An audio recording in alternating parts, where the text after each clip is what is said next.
오늘도 지난주에 나눴던 메시지를 잠깐 복습하는 시간 갖겠습니다.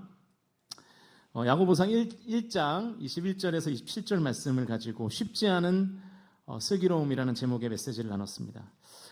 첫 번째로 이런 메시지를 전했었어요. 신앙생활은 원래 쉽지 않다. 여러분, 신앙생활이 쉽기를 바라지 마십시오. 신앙생활은 원래 어려운 거예요. 어렵지만 하는 것입니다. 말하지 말고 들으라고 해서 잘 들으려고 그러니까 이제는 듣기만 하지 말고 행하라 그러고, 행하려고 하다 보니까 그냥 행하지 말고 경건한 모습으로 행하라, 또 이렇게 야고보가 우리에게 권면하죠. 그 신앙생활은 어렵고 버거운 것입니다. 예수 믿는 거 여러분 쉬운 거 아니에요. 그러나 그렇기 때문에 가치 있고 영광스러운 일인 것이죠. 이 세상에 쉬운 중에 영광스러운 일이 어디 있겠습니까? 어렵지만 그 가운데 영광과 가치가 있는 것이죠. 저 여러분이 신앙생활이 힘들고 어려워도 그 일에 도전하셔서 가치 있고 영광스러운 삶을 사실 수 있기를 주님의 이름으로 축원드립니다. 두 번째, 행하는 신앙생활이 되려면 더럽고 악한 옷을 벗어야 된다라고 말씀드렸어요. 그러니까 우리는 예수 믿기 전에 옷을 계속 입고 하나님의 말씀을 듣는 거예요. 그러니까 그 말씀이 심겨지질 않아요. 그 옷을 벗어야 되는데, 그 삶의 패턴을 바꿔야 되는데 그렇지 못하는 거죠. 그러니까 왜 들어도 행함이 안 되는가? 더럽고 악한 옷을 입기 때문이다. 더럽고 악한 옷을 입고 우리는 옛사람으로 살기 때문에 새로운 하나님의 말씀을 들어도 우리의 존재 자체가 바뀌질 않았기 때문에, 우리의 삶의 패턴이 바뀌질 않았기 때문에 말씀을 듣기는 듣는데 여기서 끝나버리는 거예요. 여기까지 오지를 않는 거예요. 여기까지 와야, 마음까지 와야 손과 발이 움직이거든요. 근데 여기까지 오지를 않으니까 듣고 끝내버리는 거죠. 행함이 없는 것입니다. 세 번째로, 그래서 그 옷을 벗는 작업을 제가 뭐라 그랬느냐? 영적 디톡스라고 말씀드렸습니다. 행함과 순종을 방해하는 삶의 패턴을 바꿔야 된다는 거예요. 그러니까 여러분, 예전에 했던 사고방식, 예전에 했던 생활방식을 벗어버려야 됩니다. 예수님을 믿음으로 새 사람이 되셨으니 새로운 삶의 패턴을 가지시고 저 여러분이 새로운 삶으로 도전하실 수 있기를 주님의 이름으로 축원드립니다. 오늘은 이제 쓸신생 8번째 시간입니다. 차별과 구별이라는 제목으로 말씀을 나누겠습니다. 복된 소식이 있는데 오늘 설교 준비가 좀 짧게 됐습니다. 네, 여러 가지 일로 좀 집중력이 좀 분산이 되다 보니까 설교 준비가 짧게 됐는데, 어쨌든 하나님 이만큼 주셨으니까 주신 만큼 전하겠습니다. 그래서 오늘 무슨 말인가 하다가 설교가 끝날 수 있어요. 그러니까 집중하시기 바랍니다. 2장 1절 말씀 같이 읽겠습니다. 2장 1절 시작. 내 형제들아, 영광의 주 곧 우리 주 예수 그리스도에 대한 믿음을 너희가 가졌으니 사람을 차별하여 대하지 말라. 그러니까 오늘 본문도 굉장히 실제적이죠. 차별하지 말래요. 차별에 대한 이야기를 하고 있습니다. 차별에 대해서 어떤 태도를 가져야 되냐면 절대로 하지 않는 태도를 가져야 된다. 그러면 여러분, 차별이 뭔지를 알아야 될 거 아니에요. 우리가 차별을 대충 그냥 경험적으로 그래 이게 차별이지, 현상적으로 이게 차별이지 이렇게 알 텐데, 정말로 차별에 대한 정확한 정의가 뭔가, 성경적인 정의가 뭔가를 우리가 알아야 되겠죠. 원어를 보면 정확해요. 차별이라는 단어는 헬라어로 프로소폴렙시아라는 단어인데, 직역하면 얼굴을 취하다라는 뜻이에요. 그러니까 얼굴을 보고 그 사람의 보이는 모습을 보고 이 사람은 A등급, 이 사람 B등급, 이 사람 C등급, 우리가 한우도 아니고 이렇게 등급을 매겨서 도장을 탕탕탕 찍는 거죠. 그러니까 외적인 모습을 기준으로 사람을 다르게 대하는 거예요. 만약에 지금 우리가 여기 한 140-50명 앉아 있는데, 여기 가운데 분단을 중심으로 잘생긴 사람은 오른쪽에 앉고 못생긴 사람은 왼쪽에 앉으십시오. 그럼 대부분 우리는 어디가 있을까요? 오른쪽에 가 있다고 생각하는 사람들 회개하시기 바랍니다. 우리는 대부분 다, 우리가 연예인이 아니잖아요. 다 왼쪽에 가 있는 거죠. 그 얼굴을 보고 등급을 매기는 거예요. 그래서 1절 이후에 이런 내용들이 계속 나오는 것입니다. 좀 길지만 2절, 3절, 4절 말씀 읽겠습니다. 시작. 만일 너희 회당에 금가락지를 끼고 아름다운 옷을 입은 사람이 들어오고 또 남루한 옷을 입은 가난한 사람이 들어올 때에 너희가 아름다운 옷을 입은 자를 눈여겨보고 말하되 여기 좋은 자리에 앉으소서 하고 또 가난한 자에게 말하되 너는 거기서 있든지 내 발등상 아래에 앉으라 하면 너희끼리 서로 차별하며 악한 생각으로 판단하는 자가 되는 것이 아니냐. 그러니까 이 말씀을 미루어 보면 당시의 초대교회에 그 사람의 행색을 보고 그 사람의 외모를 보고 자리를 지정해 줬던 것 같아요. 우리 교회는 아마 과거에도 안 그랬을 것 같은데 예전에 대부분 이제 장로교회에서 그런 일들이 많아요. 우리 교회도 태동은 장로교회잖아요. 이 앞자리 한 요 두 칸은요, 박스가 씌워져 있는 교회들이 있어요. 거기 누가 앉는 거예요? 그 장로님들이 앉는 거예요. 문 열고 들어가서 앉아요. 왜 자기를 스스로 그렇게 가두는지 모르겠어요. 그렇죠? 얼마나 답답하겠어요, 덥고. 근데 거기가 이제 특별한 좌석이에요. 그런 일들이 초대교회 당시에도 벌어졌던 거죠. 화려한 외적 모습을 가진 사람들을 구분하고 남루한 외적 모습을 가진 사람들을 또 다르게 대하는 거예요. 화려한 외적 모습을 가진 사람들은 상석에 앉히고, 교회에서 상석이 어딘지 모르겠지만 뒷자리 아닙니까? 오히려 네, 상석에 앉히고, 남루한 외적 모습을 가진 사람들은 서 있든지 발등상에 앉든지 하라는 거예요. 여기서 이 발등상이라는 표현이 좀 생소하실 텐데 쉽게 말하면 발판입니다. 발판. 비행기 좌석으로 비유를 해보면 비싼 귀금속을 몸에 두르고 명품 옷, 비싼 옷을 입은 사람은 퍼스트 클래스에 앉히고, 남루한 옷을 입은 사람은 이코노미도 아니고 그 시트에 보면 안에 발판이 있잖아요. 소위 말하는 땅바닥에 앉으라는 거예요. 앉든지 말든지 하라는 거예요. 이게 차별이죠. 외적인 모습만 가지고 다르게 대하는 거니까요. 자, 오늘 설교의 제목이 차별과 구별인데요. 이 차별이라는 말도 있지만 구별이라는 좋은 말도 있거든요. 이 두 개를 우리가 좀 명확하게 구분할 필요가 있는 것 같습니다. 화면을 보여주시면 차별과 구별은 이렇게 달라요. 영어 단어도 달라요. 차별은 discrimination이라는 단어이고요. 구별은 distinction이라는 단어입니다. 그러니까 애초에 개념이 다른 거예요. 차별은 정당하지 않은 이유로 누군가에게 불이익을 주는 것입니다. 그래서 인종, 성별, 학력, 출신, 장애, 경제적 배경 등의 이유로 불이익을 당하게 하는 것, 그게 차별이에요. 반면에 구별은 차이를 인식하고 역할이나 질서에 따라서 다르게 대하는 것입니다. 그러니까 하는 일이 다른 거예요. 필요에 따라서, 역할에 따라서, 기능에 따라서 다르게 대하는 것이죠. 예를 들어 보겠습니다. 1955년 12월 1일에 미국 엘리베마주에서 한 여성이 버스 안에서 백인에게 자리를 양보하지 않았다는 이유로 체포된 사건이 있었습니다. 보여주시면 로자 파크스라는 여성인데요. 미국 흑인 인권운동가로 활동하다가 2005년도에 이제 돌아가셨죠. 당시에 운행하는 버스에는 이런 법이 있었대요.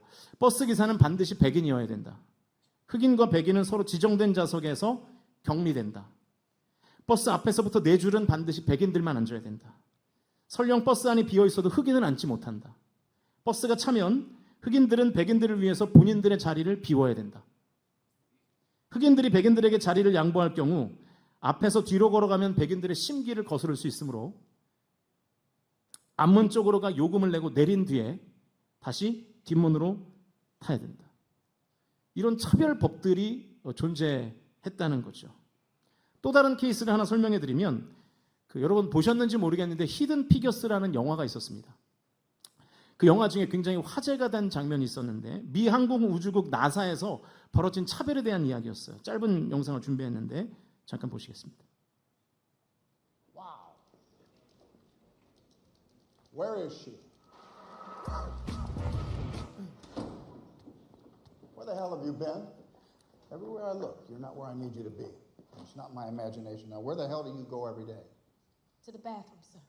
To the bathroom. To the damn bathroom. For 40 minutes a day? What are you doing there? There's no bathroom for me here. What do you mean there's no bathroom for you here? There is no bathroom. There are no colored bathrooms in this building or any building outside the West Campus, which is half a mile away. Did you know that? Picture that, Mr. Harrison. My uniform, skirt below my knees, my heels, and a simple string of pearls. Well, I don't own pearls. Lord knows you don't pay colors enough to afford pearls. and I work like a dog day and night, living off of coffee from a pot none of you want to touch. Excuse me if I have to go to the restroom a few times a day.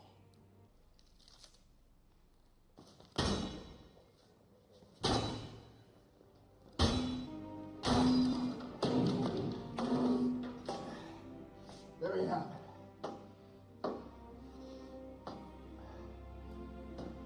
No more colored restrooms. No more white restrooms.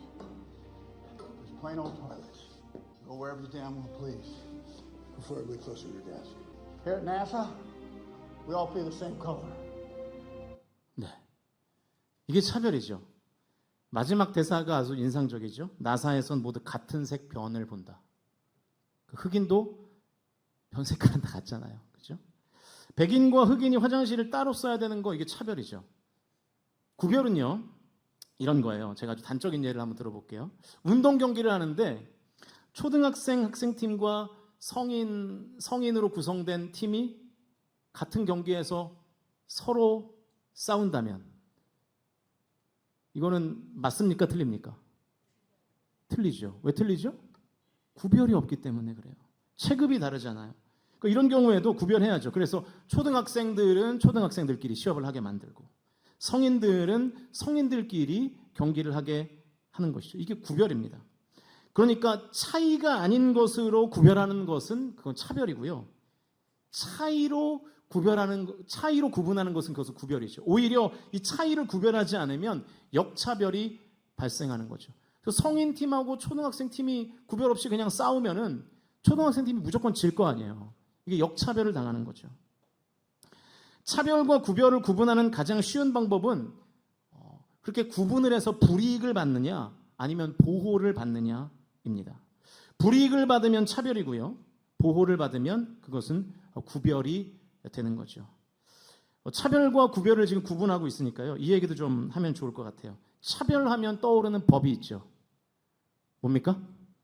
차별금지법이 있죠. 오늘 본문에서 교회 안에서 차별하지 말아야 된다고 했으니까 차별금지법에 교회를 다니는 성도들은 당연히 찬성해야 되나요? 법의 이름이 아니라 내용을 좀 들여다봐야 됩니다. 이 법이 제정되면 교회는 더 이상 동성애를 죄라고 말하지 못하게 됩니다. 제가 이 자리에서 설교를 하는데 성경에 나온 대로 동성애가 죄라고 설교를 했어요. 근데 여러분 중에 우리는 알지 못했지만 어떤 한 사람이 동성애자였던 거예요. 그래서 저의 설교가 너무 차별적으로 들렸어요. 차별받았다고 나라에 신고를 하면 제가 처벌을 받는 거예요. 그리고 교회는 벌금형을 선고받을 수도 있습니다. 동성애자 목회자가 우리 교회 부교육자로 지원을 했는데 제가 동성애자라는 이유로 고용을 하지 않으면 저는 차별금지법에 따라서 고소당하고 처벌받게 돼요. 동성애자 교인이 우리 교회에 등록을 했는데 동성애자인 것을 숨겨서 제가 몰랐어요. 그런데 그분이 저에게 주례를 부탁하면서 말하기를 목사님 사실은 제가 동성애자인데 지금 동성과 이번에 결혼을 합니다. 주례를 해주세요. 하는 거예요. 제가 그 주례를 거부하면 차별금지법에 따라서 저는 처벌을 받습니다. 그러니까 이것은 오히려 역차별인 거죠. 종교의 자유가 있는 나라의 기독교인으로서 하나님의 말씀대로 성경의 진리대로 의사표현을 할 수 없는 역차별을 당하게 되는 것입니다. 동성애를 죄라고 말할 수 있어야죠. 우리가 도둑질을 죄라고 말할 수 있잖아요. 횡령을 죄라고 말할 수 있잖아요. 살인을 죄라고 말하듯이 동성애를 죄라고 말할 수 있어야죠. 물론 그것과는 별개로 동성애의 죄를 지은 어떤 그 누군가를 우리가 사랑으로 돌아오게 하고 사랑으로 품어야 하는 것은 또 다른 차원의 문제이고요. 우리가 각종 죄로 교도소에 있는 사람들에게 때로는 음식으로 선교를 하기도 하고 상담을 해주면서 복음을 전하기도 하고 교도소 안에서 예배를 드려서 그들을 교화시키기도 하잖아요. 교도소 선교를 하는 단체들도 있잖아요. 그렇다고 해서 교도소에 갇혀있는 그 사람들에게 모두 다 죄가 없다고 말하진 않죠. 당신의 행위는 분명히 죄지만 진심으로 하나님을 믿고 하나님께 그간의 모든 죄를 자복하고 돌이키기로 결단한다면 하나님의 용서가 임할 수 있다고 말하잖아요. 그리고 우리가 그 일을 돕겠다고 함께 동역할 수 있는 거잖아요. 동성애에 대해서도 우리가 같은 말을 할 수 있어야 하는 것이죠. 그러면서도 그들을 긍휼과 사랑으로 인도해야 하는 것이고요. 이게 왜 잘못입니까? 그러니까 이것을 잘못으로 하면 그것은 기독교인들을 오히려 역차별하는 그런 상황이 벌어지는 거죠. 그래서 성도의 입장에서는, 개신교의 입장에서는 적어도 이 부분에서만큼은 차별금지법이 아니라 이것은 구별금지법이 될 수 있는 우려가 있는 거죠. 오히려 기독교 신앙을 가진 성도가 불이익을 당하는 역차별이 예상되는 법이기 때문에, 그래서 교회들을 중심으로 여러 가지 운동을 벌이는 것이고 입장 표명도 하는 것입니다. 우리가 차별금지법에 대해서는 이 정도로 이해를 하시면 좋을 것 같고요. 중요한 것은 이 차별과 구별을 구분할 수 있어야 된다는 이야기를 지금 하는 거예요. 예를 들면 진짜가 있고 가짜가 있습니다.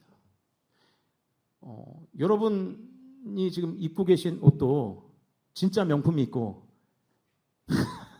여러분은 가짜 안 입으실라나요? 가짜가 있을 수도 있잖아요.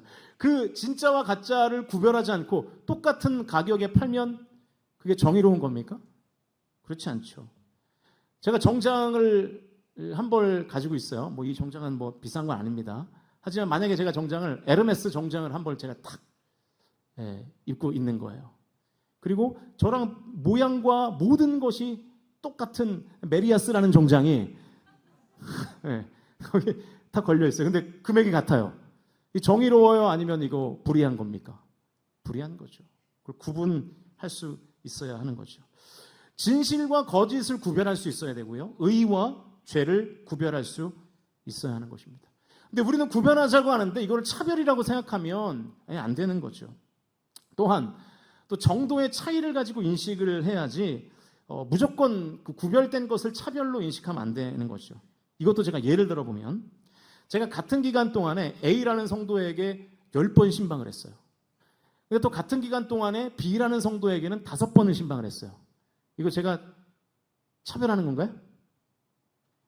여기까지만 들으면 차별하는 것일 수 있어요. 왜 같은 교회의 성도인데 다 목사님의 양인데 A라는 성도 신방만 2배로 해요? 목사님 차별하는 거 아닙니까? 이렇게 생각할 수 있죠.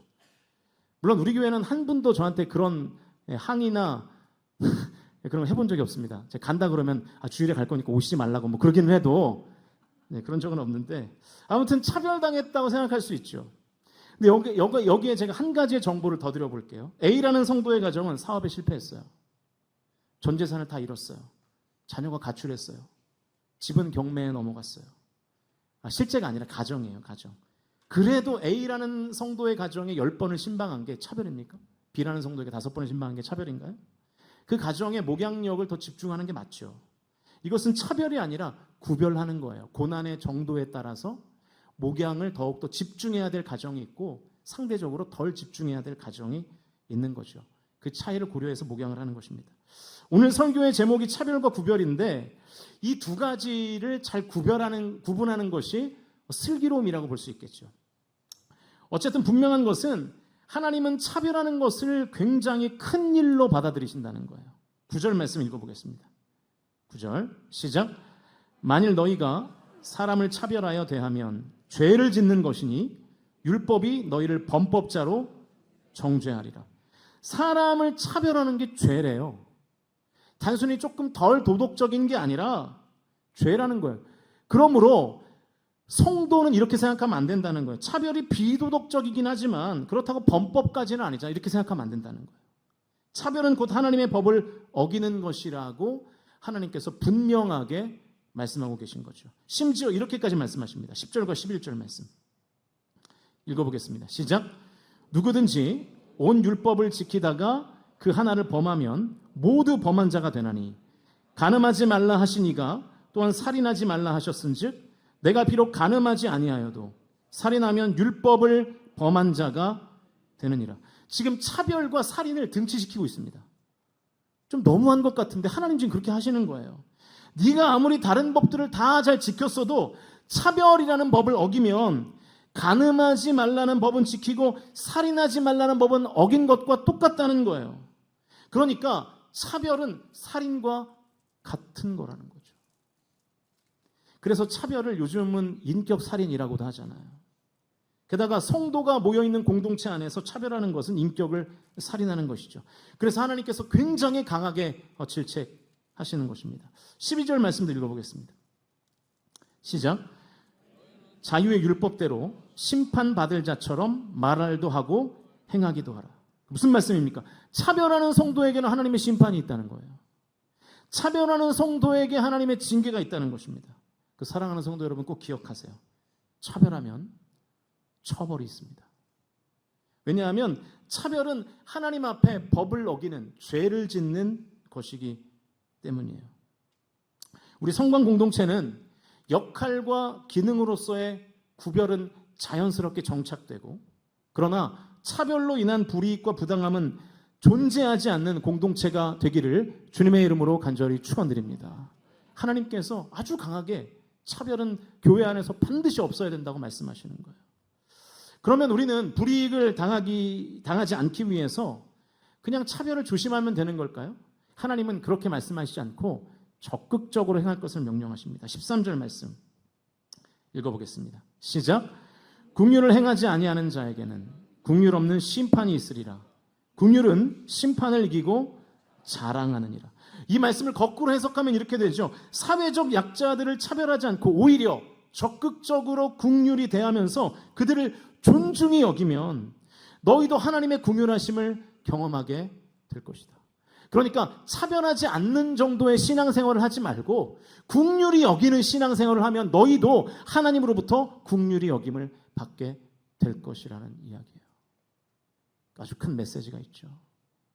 우리가 그냥 차별하지 않고 그렇다고 남들도 섬기지도 않아요. 긍휼을 베풀지도 않아요. 그렇게 그냥 나이스하고 젠틀한 신앙생활에만 멈춰 있을 것인가? 그렇지 않고 우리가 약자에게 다가가서 그들을 섬기고 그들을 돕고 그들의 영혼을 세우는 일에 나의 시간과 물질과 에너지를 투자할 것인가?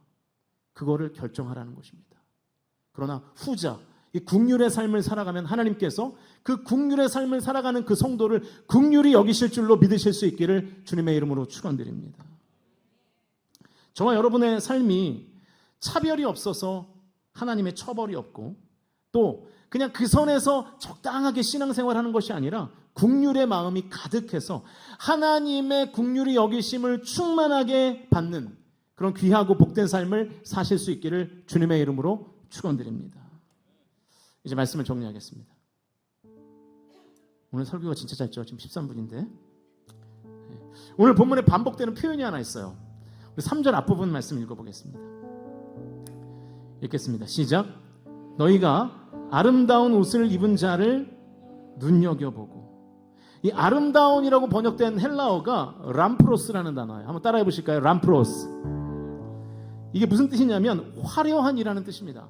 그러니까 아름다운데 어떻게 아름다운 거냐면 화려해서 아름다운 거, 막 블링블링한 것, 외모가 번쩍번쩍한 거, 그래서 아름다운 거. 그게 이 람프로스라는 단어예요.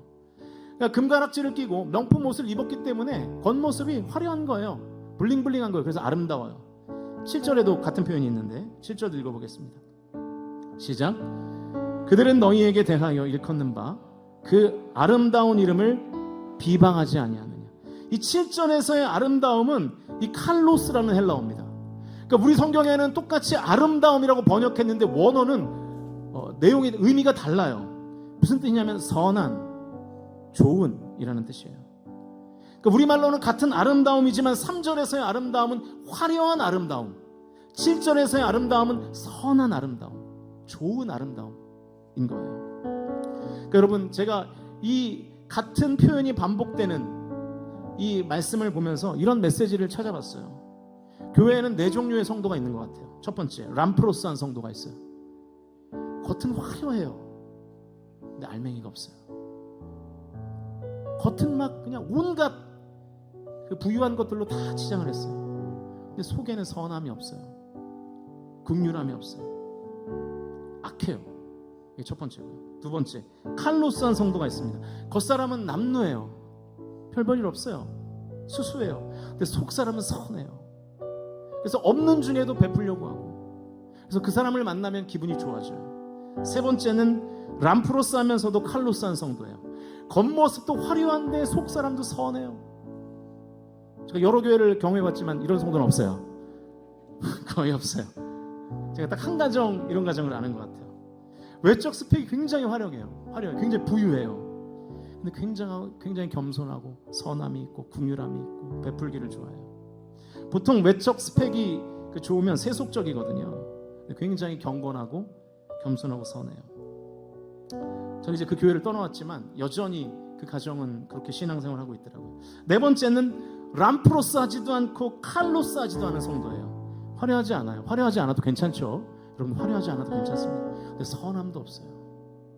겸손하지도 않아요. 교회는 다니는데 하나님의 말씀 앞에 굴복함이 없어요. 자기 고집에만 사로잡혀 있는 거예요. 이게 최악입니다. 최악. 여러분은 몇 번째 성도입니까? 화려한 아름다움은 없어도 괜찮습니다. 화려함이 있다고 나쁜 건 아니에요. 그러나 없어도 괜찮은 것입니다. 그러나 선한 아름다움이 성도에게는 반드시 있어야 돼요. 선함이, 그 하나님의 성품이, 그 선함이 좀 우리에게 있어야 되지 않겠습니까? 여러분, 우리가 무엇으로 세상과 구분되겠습니까? 그것마저도 없으면, 없어서는 안 되는 것이죠. 화려한 아름다움은 있는데 선한 아름다움이 없다면 우리 지금 신앙생활 잘못하고 있는 것입니다. 돌이키셔야 됩니다. 7절에 아름다운 이름이라고 되어 있어요. 3절에는 화려한 아름다운 옷이라고 되어 있고요. 되게 재밌는 표현인데요.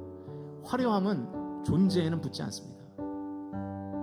그런데 선한 아름다움은 존재에 붙어요. 이름이라는 존재에. 여러분의 이름이 화려하고 악한 이름으로 기억되는 것이 아니라 하나님께, 그리고 우리 교회 공동체 역사에 아름답게 아름다운 이름으로 기억되고 기록되실 수 있기를 주님의 이름으로 축원드립니다. 이제 우리 교회가 내년에가 55주년이에요. 우리가 50주년 때 여러분 뭐 책 만드셨잖아요. 그때 제가 부임했으니까 그때 뭐 책 좀 받고 했는데, 언제 우리가 다시 책을 만들지 모르겠지만 60주년에 만들기엔 좀 그렇고 한 70주년쯤에 만들까요? 그때 책을 만들 때 여러분의 이름이 그 책 안에 다 들어가게 될 텐데, 그때 그냥 화려한 옷 입은 사람으로 기억되고 싶습니까? 화려한 아름다움으로 치장했던 사람으로 기억되고 싶습니까? 아니면 그 안에 하나님의 성품, 그 선함이 있는 그 아름다운 이름으로 우리 성광교회 70년사 그 역사책에 기록되고 싶습니까? 저와 여러분이 하나님 앞에 이 칼로스의 성도로, 아름다운 이름을 가진 성도로 저와 여러분 모두가 기억되실 수 있기를 주님의 이름으로 축원드립니다. 화려한 아름다움에 취해 화려함을 기준으로 사람들을 차별하고 그래서 하나님의 처벌 대상이 되지 마시고요, 선한 아름다움에 취해서 하나님께 상 받을 대상이 되는 슬기로운 신앙생활 잘 감당하실 수 있기를 주님의 이름으로 간절히 축원드립니다.